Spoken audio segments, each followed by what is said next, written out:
കേരളത്തിലെ CPMന്റെ പ്രവർത്തനങ്ങളിൽ തിരുത്തൽ വരുത്തണമെന്ന നിർദ്ദേശം മുന്നോട്ട് വെച്ച് CPM കേന്ദ്ര കമ്മിറ്റി യോഗം ഇന്ന് അവസാനിക്കും. കേരളത്തിൽ നിയമസഭാ തെരഞ്ഞെടുപ്പിലുണ്ടായ കനത്ത തോൽവി പരിഗണിച്ചാണ് നിർദ്ദേശം. തിരിച്ചടി അപ്രതീക്ഷിതവും അസാധാരണവുമാണെന്ന് CPM കേന്ദ്ര കമ്മിറ്റി വിലയിരുത്തുന്നു.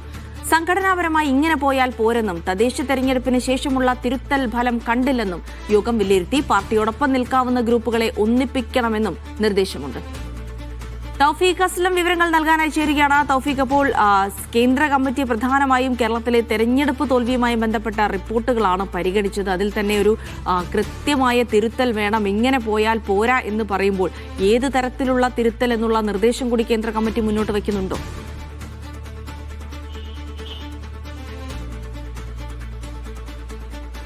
അജിൽസി, ആളുകളുമായി കൂടുതൽ ഇടപഴകി പഴയൊരു രീതിയിലേക്ക് മാറണമെന്നുള്ള നിർദ്ദേശമാണ് കേന്ദ്ര കമ്മിറ്റി യോഗം മുന്നോട്ട് വെച്ചിരിക്കുന്നത്. വിശദമായിട്ടുള്ള ചർച്ചയായിരുന്നു കഴിഞ്ഞ 3 ദിവസം ഡൽഹിയിൽ നടന്നത്. പ്രധാനമായും തെരഞ്ഞെടുപ്പ് തോൽവികൾ തന്നെയായിരുന്നു. കേരളത്തിലെയും ബംഗാളിലെയും കനത്ത പരാജയമാണ് വിശദമായി പരിഗണിച്ചത്. പ്രത്യേക കേന്ദ്ര കമ്മിറ്റി യോഗമായിരുന്നു. ഇതിൽ കേരളത്തിലെ തോൽവി തന്നെയായിരുന്നു പ്രധാന അജണ്ടയായി നിശ്ചയിച്ചിരുന്നത്. ആദ്യ ദിവസം തന്നെ ഇതിന്റെ റിപ്പോർട്ട് ജനറൽ സെക്രട്ടറി MAVB യോഗത്തിൽ അവതരിപ്പിക്കുകയും ആദ്യ ദിവസം തന്നെ തെരഞ്ഞെടുപ്പ് അവലോകന യോഗം ആരംഭിക്കുകയും ചെയ്തിരുന്നു. ഇതിൽ നിർണായകമായിട്ടുള്ള നിർദ്ദേശങ്ങൾ മുന്നോട്ട് വെച്ചിട്ടുണ്ട് എന്നാണ് നിലവിൽ മനസ്സിലാക്കാൻ സാധിക്കുന്നത്. അതിൽ ഏറ്റവും പ്രധാനപ്പെട്ടതായിരുന്നു പാർട്ടിയിൽ ഒരു മാറ്റം, കേരളത്തിലെ സംഘടനാ രീതിയിൽ ഒരു അടിമുടി മാറ്റം വേണമെന്നുള്ള നിർദ്ദേശം കേന്ദ്ര കമ്മിറ്റി അംഗങ്ങൾ മുന്നോട്ട് വെച്ചു എന്നാണ് നിലവിൽ ലഭിക്കുന്ന വിവരങ്ങൾ. കാരണം പഞ്ചായത്ത് തെരഞ്ഞെടുപ്പിൽ വലിയ രീതിയിൽ സീറ്റുകൾ പാർട്ടിക്ക് നഷ്ടമായിരുന്നു. അതിൽ നിന്നും വലിയൊരു പാഠം പാർട്ടി പഠിക്കണമായിരുന്നു. കാരണം അതിന് തൊട്ടു പിന്നാലെയായിരുന്നു നിയമസഭാ തെരഞ്ഞെടുപ്പ് വരാനിരുന്നത്. എന്നാൽ അതിൽ വലിയ രീതിയിലുള്ള ആത്മവിശ്വാസം വെച്ചു പുലർത്തുകയും നിയമസഭാ തെരഞ്ഞെടുപ്പിൽ വീണ്ടും ഭരണ തുടർച്ചയുണ്ടാകും എന്നുള്ള ആത്മവിശ്വാസം പാർട്ടിയുടെ മുതിർന്ന നേതാക്കൾ ഉൾപ്പെടെ